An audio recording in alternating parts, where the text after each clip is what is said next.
Hello, Attorney Prashanthi. Can I Hello. change my status from H1B to L1A?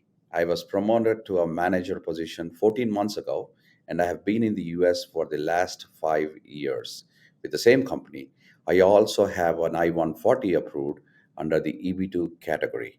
If the above answer is yes, can I move to the EB1C category for a green card after moving to an L1A visa? Right. So I think the first question also, because that's a no. Um, you cannot change your status from H1 to L1 in the present situation that you've given us, the fact situation that you've given us, because you have to have worked as a multinational executive with your company abroad, with the branch or the subsidiary or the parent company abroad for 1 year in the last 3 years. So if you've been in the US for the last 5 years, that is not possible. So you'd have to actually go back to the parent company or the foreign company, work for a period of 1 year as a multinational executive, and then you will qualify to come in or file the L1A application. Once you file the L1A application, then you qualify after a year to file for an I-140 under EB1C category. So I hope that answers your question. Yep, I do have a follow-up question here, somewhat closer to this question right now. There are many people working remotely at the moment, and many of these companies, they're sponsoring employers in the US, may have an outfit, for example, in countries like India, to take because the EB2 and EB3 is pending. There's there are no visa numbers available for, especially people who are born in India. Can they still talk to their employers, if the remote position is still active, if the employer, or if they're working for an end client, if they're okay for them to go to their home country, and assuming they have a company, a sister, or a subsidiary in that foreign country, can they take this advantage of going back and trying to work there in a managerial capacity for at least a year? And my second question on this is, do they have to qualify for the EB1C? Do they have to first get the L1A, or they can still come back on an H1 and apply for an EB1C category green card?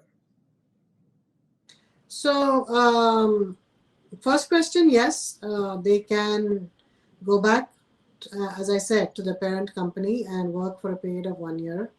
And they can go anywhere. If they have the parent company or the branch or subsidiary is, or the associate is in Canada, they can go to Canada and work there for a year and travel back and forth to the US as well. They don't have to be in Canada all the time.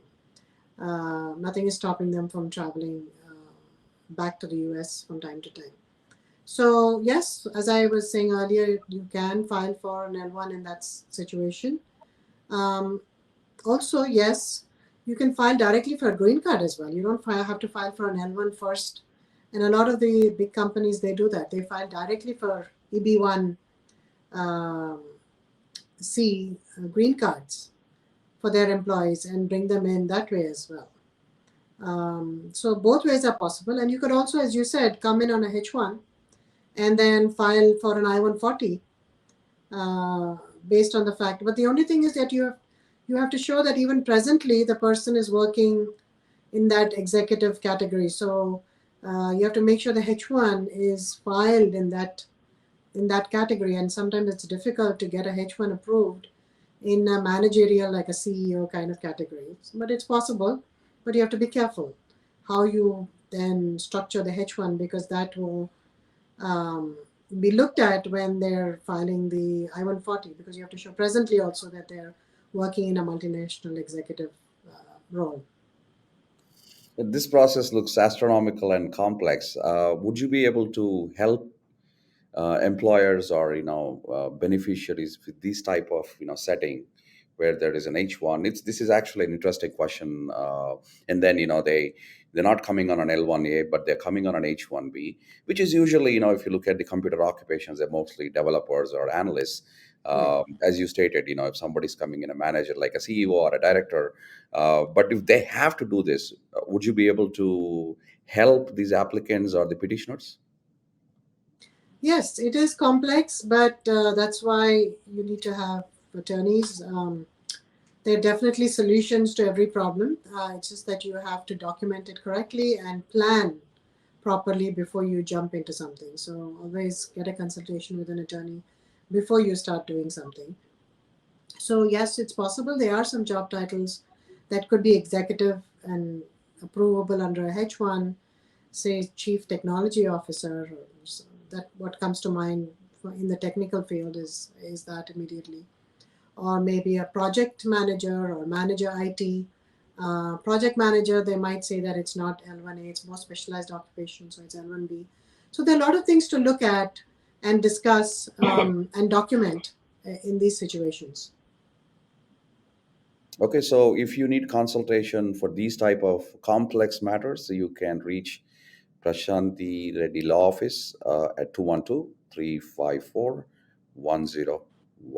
or log on to reddyesq.com. That's REDDY, E as in Edward, S as in Sam, Q as in Queen, reddyesq.com. Thank you, Prashanthi, for answering that question. Thank you.